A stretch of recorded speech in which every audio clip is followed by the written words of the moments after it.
कभी सोचा है कि एक ऐसा भी दौर था जब कविता लिखना सिर्फ दिल की बात कहना नहीं, बल्कि एक बहुत ही कॉम्प्लेक्स आर्ट फॉर्म था।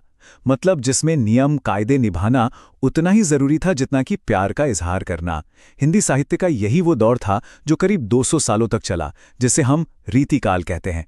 एक ऐसा कमाल का जमाना जहां आर्ट का डिसिप्लिन और रोमांस का एक्सप्रेशन दोनों साथ साथ चल रहे थे। तो आज हम क्या क्या जानने वाले हैं। सबसे पहले देखेंगे कि इस एक दौर के इतने सारे नाम क्यों हैं। फिर समझेंगे कि इस कविता के दिल में क्या था, इसके थीम्स क्या थे। बात करेंगे कि कैसे पोएट्री को एक फाइन आर्ट की तरह देखा गया। और फिर जानेंगे कि इसमें भी नियम बनाने वाले और नियम तोड़ने वाले कौन थे। और आखिर में सबसे जरूरी सवाल कि ये सब हुआ ही क्यों। तो चलिए शुरू करते हैं सबसे पहले और सबसे बुनियादी सवाल से। इस दौर को आखिर कहें तो क्या कहें। अब ये सवाल सुनने में जितना सीधा लगता है ना, उतना है नहीं। और यहीं से इस दौर की पहचान का असली संघर्ष शुरू होता है ना कमाल की बात। मतलब एक पूरा का पूरा दौर गुजर गया और आज तक स्कॉलर्स इसके नाम पर एक मत नहीं हो पाए। और जानते हैं क्यों? क्योंकि ये जो असहमति है ना, यही इस दौर की कविता के अंदर चल रहे टकराव की तरफ इशारा करती है। एक तरफ कला, दूसरी तरफ भावना, एक तरफ नियम और दूसरी तरफ आज़ादी। अब देखिए ये टेबल कितना दिलचस्प है। हर नाम एक अलग कहानी कह रहा है।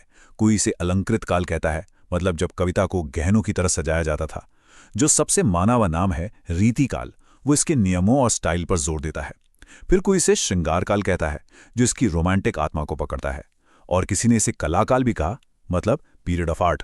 तो कुल मिलाकर इस दौर का कोई एक नाम न होना ही बताता है कि यह कितना डाइवर्स था।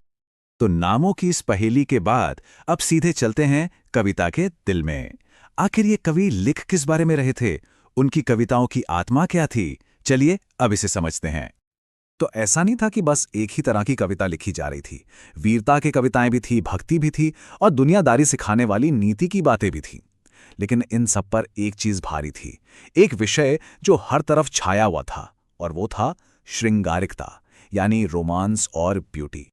अब सवाल यह है कि रोमांस पर इतना जोर क्यों था। इसका सीधा कनेक्शन था उस जमाने के माहौल से। ये कवि दरबारी थे, राजाओं नवाबों के लिए लिखते थे और उनके संरक्षकों, उनके पेट्रन्स को खुश करने के लिए, मनोरंजन के लिए प्यार और खूबसूरती का बाहरी प्रदर्शन ही सबसे ज्यादा पसंद किया जाता था। ये उनकी कला के लिए एक तरह की जरूरत भी थी। तो यहां एक बात समझनी बहुत जरूरी है। ये जो रोमांस था, ये कोई गहरी रूहानी मोहब्बत की बात नहीं थी।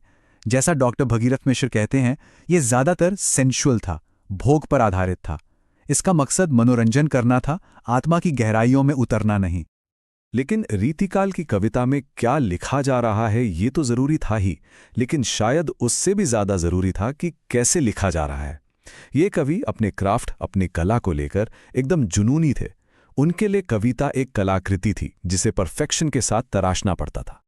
और उनकी सोच को समझने के लिए ये एनालॉजी एकदम परफेक्ट है। वो मानते थे कि जैसे एक औरत गहनों के बिना अधूरी लगती है, वैसे ही एक कविता अलंकारों यानी शब्दों के गहनों के बिना सुंदर नहीं हो सकती।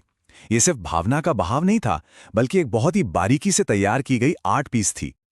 और ये दोहा समझिए कि ये पूरे रीतिकाल का मोटो बन गया, एक तरह से उनका मिशन स्टेटमेंट। इसका मतलब है कि चाहे कोई कविता हो, औरत हो या दोस्त, वो कितने ही अच्छे गुणों वाले क्यों ना हो, बिना भूषण यानी बिना गहनों या अलंकारों के वो चमकते नहीं हैं। क्राफ्ट और टेक्निक सबसे ऊपर थी।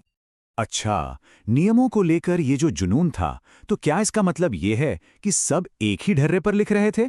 जी नहीं, बिल्कुल नहीं। और यहीं पर इस दौर का सबसे इंटरेस्टिंग हिस्सा आता है, इसके 3 अलग अलग स्कूल या धाराएं। इन तीनों स्कूलों को समझने का जो पासवर्ड है वो है ये एक शब्द, रीति। रीति का मतलब है एक तरीका, एक स्टाइल, एक परंपरा या नियमों पर बना हुआ एक रास्ता। और किस कवि ने इस रीति के साथ क्या रिश्ता रखा, बस उसी से ये 3 ग्रुप्स बन गए। तो देखिए 3 तरह के कवि थे। पहले रीतिबद्ध, ये थे नियम बनाने वाले, टीचर्स जिन्होंने पोएटिक्स पर किताबें लिखीं। दूसरे रीति सिद्ध, ये थे मास्टर आर्टिस्ट जिन्होंने नियम बनाए तो नहीं, पर उन्हें इतनी परफेक्शन से फॉलो किया कि मिसाल बन गए। और तीसरे थे रीति मुक्त, यानी रूल ब्रेकर्स, बागी, जिन्होंने कहा कि हमें इन नियमों में नहीं बंधना, और उन्होंने अपने दिल से ज्यादा आजाद होकर लिखा। तो अब आते हैं सबसे बड़े सवाल पर। आखिर ऐसा हुआ क्यों? क्या वजह थी कि कविता ने ये रूप ले लिया? क्यों क्राफ्ट और रूल्स इतने जरूरी हो गए? इसके पीछे की ऐतिहासिक और सामाजिक वजहें क्या थीं? तो देखिए, इसके पीछे असल में दो बड़े वजह थी। एक तो संस्कृत से चली आ रही पोएटिक्स की एक बहुत मजबूत परंपरा पहले से ही मौजूद थी, और दूसरी तरफ ये वो दौर था जब कवियों को शाही दरबारों में नौकरी और इज्जत चाहिए थी, और इसके लिए उन्हें अपनी कला का प्रदर्शन करके अपने पेट्रन्स का मनोरंजन करना पड़ता था। बस इसी ट्रेडिशन और ज़रूरत के मेल ने कविता को ये शक्ल दी। और ये कोई छोटा मोटा दौर नहीं था। पूरे 200 साल तक हिंदी साहित्य पर इसी स्टाइल का राज रहा, जिसने कविता को एक सुप्रीम आर्ट फॉर्म की तरह स्थापित कर दिया। तो आखिर में हम इस सवाल पर आकर रुकते हैं कि रीतिकाल को हम क्या कहें? क्या ये कला का एक सुनहरा दौर था जहां क्राफ्ट और टेक्निक अपने चरम पर थे, या फिर ये भावनाओं के लिए एक सोने का पिंजरा था जहां नियमों के बोझ तले सच्ची भावनाएं कहीं दबकर रह गईं?